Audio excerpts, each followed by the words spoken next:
मूलचंद नाम का एक किसान अपनी बीवी सुमन, माँ और अपने बेटे मोहन के साथ रहता है। मूलचंद बहुत ही बेईमान किसान था। मूलचंद अपने खेत में आलू की खेती करता और उन्हें बाजार में बहुत महंगे दामों में बेचता था।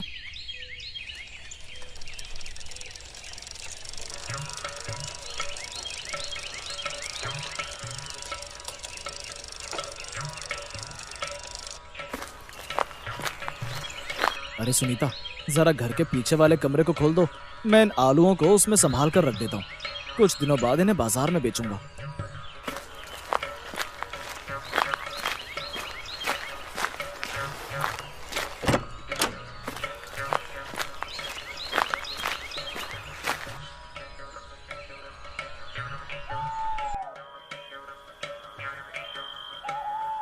कुछ दिनों बाद मूलचंद आलूओं को लेकर बाजार में जाता है।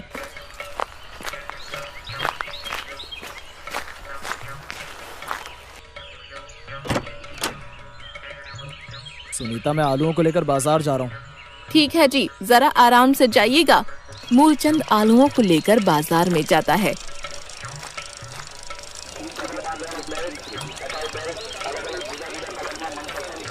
और जैसे ही दुकान लगाता है कि तभी उसकी दुकान के आगे आलू खरीदने के लिए ग्राहकों की भीड़ लग जाती है।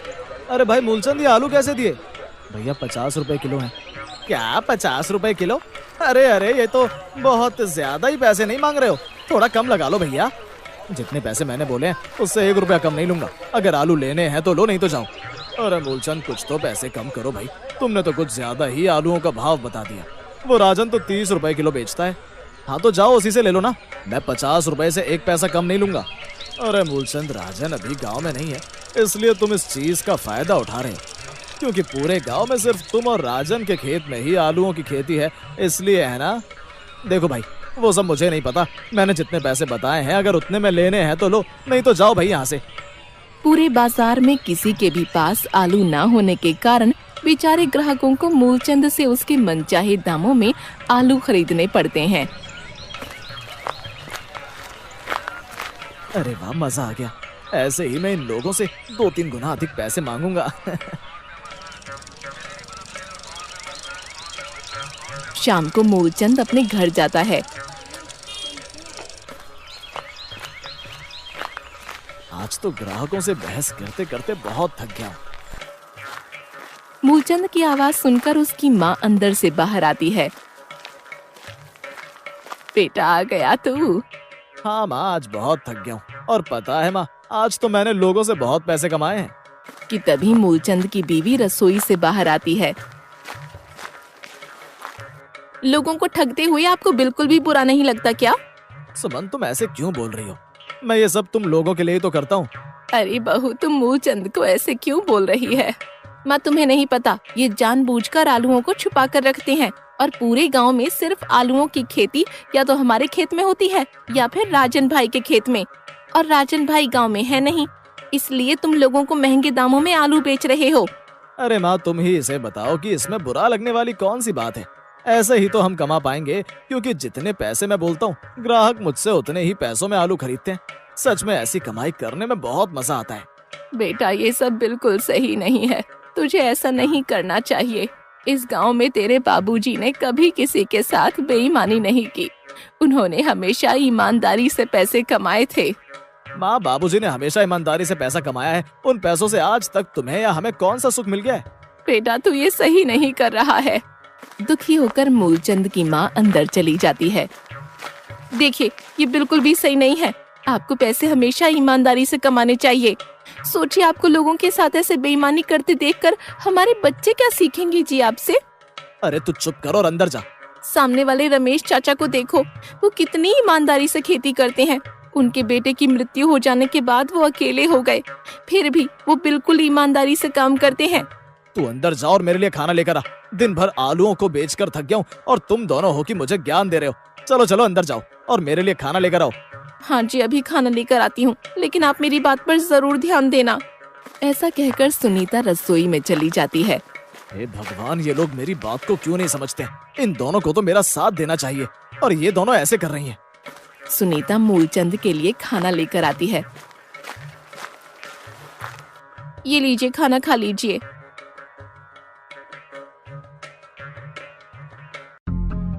अरे सुनीता, तुम वो रमेश चाचा के बारे में क्या बोल रही थी? हाँ जी, वो रमेश चाचा के बेटे की एक रोड एक्सीडेंट में मृत्यु हो गई है। अब वो बेचारे अपना पेट पालने के लिए अकेले ही अपने खेत में काम करते हैं। सुनीता की बात सुनकर मूलचंद अपने आप से बात करता है। मुझे पैसे कमाने के लिए एक और योजना मिल गई। कल ही जाकर रमेश चाचा से मिलता हूँ। क्या हुआ जी, आप किन ख्यालों में खो गए? अरे नहीं नहीं, कुछ नहीं, वो तो बस ऐसे ही।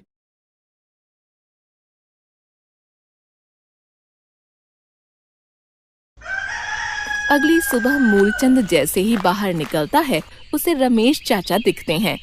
चलो जरा रमेश चाचा से इनके हाल लेकर आऊं। मूलचंद रमेश चाचा के पास जाता है। नमस्ते चाचा। अरे मूलचंद बेटा, तू है? आजा आजा। जी कैसे हो आप? बेटा मैं तो ठीक हूँ, तू बता आज तेरा इस बूढ़े से क्या काम पड़ गया? कुछ नहीं चाचा, बस यहाँ से निकल रहा था तो सोचा आपसे मिलता चलूं। अरे चाचा, आपकी इतनी उम्र हो गई है फिर भी आप काम कर रहे हैं। क्या करूं बेटा, इस पेट के लिए तो काम करना ही पड़ेगा ना। इस बूढ़े को बिठाकर भला कौन खिलाएगा? हाँ, अब तो आपका बेटा भी इस दुनिया में नहीं है। हाँ, उसके जाने के बाद तो मेरा भी इस दुनिया में कोई नहीं है। रमेश ये बात बोलकर रोने लगता है। अरे अरे चाचा, आप रोइए मत। कोई नहीं, आपका बेटा अब इस दुनिया में नहीं है तो क्या हुआ, मैं हूं ना आपका बेटा। अब से मैं आपकी मदद करूंगा। अरे अरे नहीं बेटा, मैं किसी पर बोझ नहीं बनना चाहता हूँ। अरे चाचा जी, बोझ कैसा? आप तो मेरे बाबूजी जैसे हैं। आपको ऐसे काम करते देखता हुआ मुझे बिल्कुल भी अच्छा नहीं लग रहा है। अरे बेटा, तू कैसी मदद करेगा, मुझे कुछ समझ नहीं आ रहा है। कुछ नहीं चाचा जी, बस जैसे मैं अपने खेत के आलूओं की खेती करके बाजार में बेचता हूँ, वैसे ही आपके खेत में भी आलूओं की खेती करके उन्हें बाजार में बेच दूंगा और आपको पैसे लाकर दे दूंगा। पर बेटा, मेरे खेत में आलू की खेती कैसे होगी? वो चाचा जी, आपका खेत मेरे खेत के बगल में, इसलिए उसमें आलू की खेती हो जाएगी। अच्छा अच्छा ठीक है, तुम्हें जैसा ठीक लगे तुम वैसा कर लो। तो फिर ठीक है, मैं कल से आपके खेत में खेती करना शुरू कर देता हूँ। सुनीता मूलचंद को रमेश चाचा जी से बात करते हुए देख लेती है। आज ये इन्हें क्या हो गया, ये चाचा जी से बात कर रहे हैं। अजी सुनिए, जरा इधर तो आइए। मूलचंद सुनीता के पास आता है। हाँ क्या हुआ, बोलो। अजी आज आप रमेश चाचा जी के पास क्या करने गए? वैसे तो कभी आप उनसे बात नहीं करते, और आज आप उनके पास क्या करने गए? तू क्या मुझ पर नजर रखे हुए कि मैं क्या कर रहा हूँ, कहाँ जा रहा हूँ, किससे मिल रहा हूँ? नहीं नहीं जी, आप मुझे गलत समझ रहे हैं। अब मेरा वो मतलब नहीं था। हाँ हाँ ठीक है, तू अपने काम पर ध्यान दे, मेरे ऊपर नजर रखने की कोई जरूरत नहीं है। सुनीता अंदर चली जाती है और मूलचंद अपने मन ही मन हंसता है।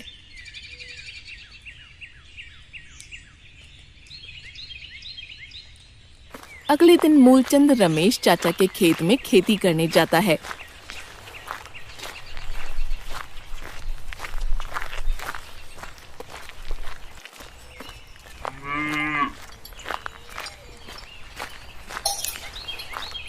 और ऐसे ही दिन बीत जाते हैं। रमेश चाचा के खेत में भी आलू उग जाते हैं।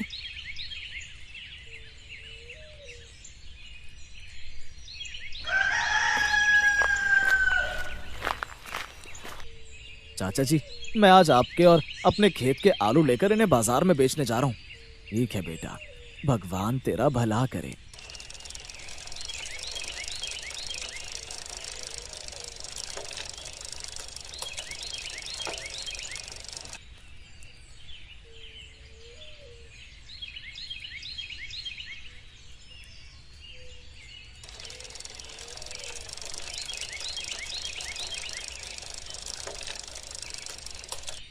मूलचंद बाजार में जाकर सारे आलूओं को अच्छे दामों में बेच देता है।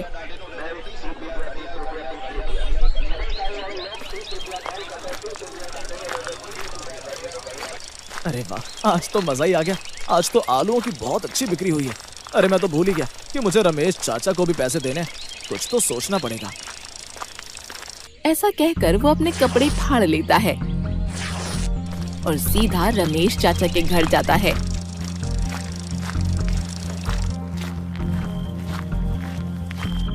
चाचा जी, चाचा जी।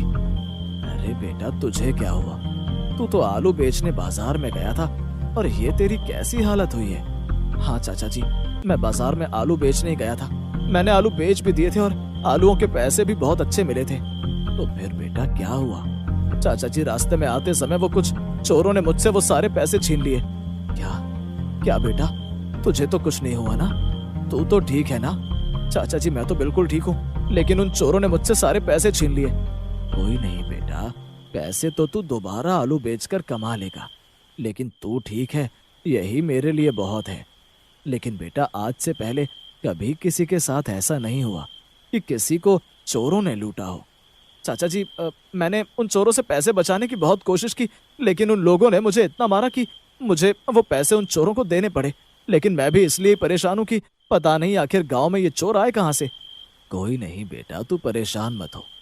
तूने तो अपनी तरफ से पूरी कोशिश की, लेकिन बस ये तो मेरी किस्मत ही खराब है। चाचा जी, मुझे बिल्कुल भी अच्छा नहीं लग रहा है। आपने मुझ पर इतना भरोसा किया और आपको मेरी वजह से इतना नुकसान हो गया। कोई नहीं बेटा, तू अब घर जा। वैसे भी रात हो गई है और तू भी घर जाकर आराम कर ले। ठीक है चाचा, मैं अब घर जाता हूँ। माँ और सुनीता मेरा इंतजार कर रही होंगी। मूलचंद चाचा जी के घर से बाहर निकलता है और अपनी जेब से पैसे निकालकर बोलता है, अरे वो आज तो मजा ही आ गया। आज तो इतने सारे आलूओं को महंगे दामों में बेचकर मजा आ गया और चाचा जी के आलूओं के पैसे भी मुझे मिल गए।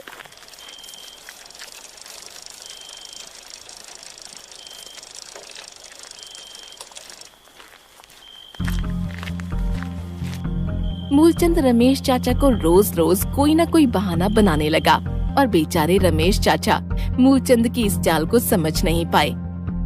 एक दिन बाजार में राजन ने भी अपनी दुकान लगाई, लेकिन वो मूलचंद के पास इतने सारे आलू देखकर दंग रह गया। अरे, ये मूलचंद के पास इतने सारे आलू कहाँ से आए? लेकिन इसके खेत में तो इतने सारे आलूओं की खेती नहीं हो सकती है, क्योंकि मूलचंद का खेत तो छोटा है। फिर भी इसके पास इतने सारे आलू ये कहाँ से है? इसका तो पता लगाना पड़ेगा। रोज की तरह मूलचंद बाजार से सीधा रमेश चाचा के घर जाता है और राजन भी उसका पीछा करते हुए रमेश चाचा के घर पहुंच जाता है। चाचा जी, आज भी आलूओं की बिक्री नहीं हुई। कोई नहीं बेटा, तू मेहनत कर रहा है ना? लगता है भगवान हमारी परीक्षा ले रहे हैं। ऐसा कहकर मूलचंद रमेश चाचा के घर से निकलकर अपने घर की ओर चला जाता है। लेकिन ये सारी बातें राजन सुन लेता है। ये मूलचंद कभी नहीं सुधरेगा। इसके इस लालचपन की वजह से बेचारे रमेश चाचा को कितनी परेशानी उठानी पड़ रही है। चाचा जी को इसके धोखे के बारे में बताना पड़ेगा, नहीं तो ये रोज रोज चाचा जी को ऐसे ही ठगता रहेगा। राजन को मूलचंद पर बहुत गुस्सा आता है। वो गुस्से में रमेश चाचा के घर में उन्हें सब बताने के लिए चला जाता है। प्रणाम चाचा जी। अरे राजन बेटा, तू शहर से कब आया? बस चाचा, अभी 4-5 दिन ही हुए हैं। अच्छा अच्छा। और बेटा, आज तेरा यहाँ पर कैसे आना हुआ है? वो चाचा जी, मूलचंद आपके घर क्या करने आया था? और मैंने सुना है कि वो आपके खेत के आलूओं को बाजार में बेचने जाता है। हाँ बेटा, वो मेरी मदद करता है। भगवान उसके जैसा बेटा सबको दे। तो आपको अच्छे खासे पैसे देता होगा, जिससे घर में भी कोई दिक्कत नहीं होती होगी। कहाँ बेटा, घर की दिक्कतें तो बहुत हैं। क्यों? वो आपको आपके आलूओं की कीमत के पैसे अच्छे नहीं देता? वो बेचारा भी मुझे कैसे पैसे देगा? वो तो खुद बहुत परेशान रहता है। वो कहता है कि बाजार में आलूओं की बिक्री अब कम होने लगी है, इसलिए आलू बिकते नहीं है। ये मूलचंद कभी नहीं सुधरेगा। मैं ऐसे देखकर ही समझ गया था कि ये कभी किसी की कोई मदद नहीं करता है, लेकिन ये आपकी मदद कैसे कर रहा है? क्या हुआ बेटा, तू उस भले इंसान के बारे में ऐसा क्यों बोल रहा है? चाचा जी, वो कोई भला इंसान नहीं है, बल्कि वो आपको धोखा दे रहा है। वो बाजार में आलूओं को सबसे महंगे दामों में बेचता है। अरे राजन, लगता है तुझे कोई गलत फहमी हुई है। वो मेरे साथ ऐसा नहीं कर सकता है। नहीं चाचा जी, मुझे कोई गलतफहमी नहीं हुई है। मैंने बाजार में सबसे सुना है कि मूलचंद बहुत सारे आलू लेकर आता है और उन्हें सबसे अच्छे दामों में बेचता है। मतलब वो इतने दिन से मुझे धोखा दे रहा है? हाँ चाचा जी, वो बहुत लालची और बेईमान इंसान है। अगले दिन जब शाम को मूलचंद रमेश के घर आता है। अरे मूलचंद बेटा, आज तो तेरी अच्छी खासी बिक्री हुई है। कहाँ चाचा जी, आप कैसी बात कर रहे हैं? आज तो बल्कि बाजार में कोई ग्राहक ही नहीं आया। तू झूठ मत बोल, आज मैंने खुद बाजार में आकर देखा कि तूने सारे आलूओं को अच्छे दामों में बेचा है। नहीं नहीं, वो चाचा जी, ऐसा ऐसा कुछ नहीं है। बेटा अगर ऐसा नहीं है तो तू घबरा क्यों रहा है? नहीं नहीं, वो चाचा जी, मेरी आज तबीयत ठीक नहीं है, इसलिए बस। तू झूठ मत बोल, कल तेरे जाने के बाद ही राजन आया था और उसने मुझे तेरी सारी इन हरकतों के बारे में बता दिया है कि तू इतने दिन से आलूओं को बाजार में अच्छे दामों में बेच रहा है। नहीं चाचा जी, वो झूठ बोल रहा है, मैंने ऐसा कुछ नहीं किया। अगर वो झूठ बोल रहा है तो तू इतना घबरा क्यों रहा है? निकल जा मेरे घर से और आज के बाद मुझे अपनी शक्ल मत दिखाइयो। निकल जा मेरे घर से। ठीक ठीक चाचा जी, मैं जा रहा हूँ। मैं तुझे बद्दुआ देता हूँ, जैसे तूने मुझ गरीब के साथ इन कुछ चंद पैसों के लिए धोखा किया है। तू देखियो कि तेरे पास बहुत पैसा होगा, लेकिन वो पैसा कभी तेरे काम में नहीं आएगा, कभी भी। मूलचंद घबराते हुए रमेश के घर से बाहर निकल जाता है। ये इस राजन की तो, इसने मेरे सारे किए किराए पर पानी फेर दिया, मैं इसे छोड़ूंगा नहीं।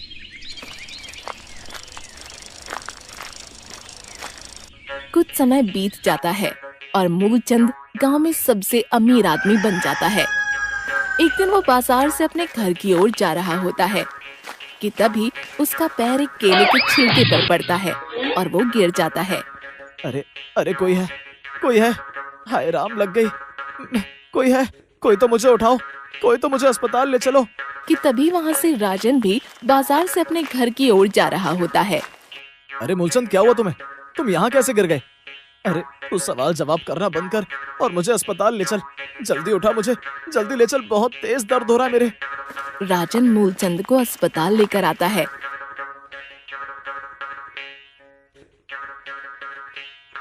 वहाँ उसका इलाज होता है। बहुत दिन बीत जाते हैं लेकिन मूलचंद ठीक नहीं होता। डॉक्टर साहब, ये कब तक ठीक हो जाएंगे? देखिए, इनकी कमर की हड्डी टूट गई है, जिसकी वजह से ये कभी ना तो बैठ पाएंगे और ना ही कभी खड़े हो पाएंगे। डॉक्टर साहब, आप ये क्या बोल रहे हैं? मेरी कमर की हड्डी टूट गई है, ऐसा कैसे हो सकता है? मूलचंद गुस्से में उठने की कोशिश करता है लेकिन उसमें इतनी भी हिम्मत नहीं होती कि वो थोड़ा सा भी हिल सके। डॉक्टर साहब, कृपया करके मुझे ठीक कर दीजिए। आप पैसों की चिंता मत कीजिए, बहुत पैसे मेरे पास, जितने पैसे लगे आप लगाइए, लेकिन मुझे ठीक कर दीजिए। देखो मूलचंद, मैंने सब कुछ करके देख लिया है, लेकिन तुम्हारी ये कमर की हड्डी कभी ठीक नहीं हो सकती है। तुम चाहे कितना भी पैसा लगाओ, लेकिन तुम कभी ठीक ही नहीं हो सकते हो। ऐसा कहकर डॉक्टर वहाँ से चला जाता है। हे भगवान, ये क्या हो गया मेरे साथ? आखिर ये मेरे साथ क्यों हुआ? ऐसे ही दिन बीत जाते हैं और मूलचंद को घर में लेकर आया जाता है।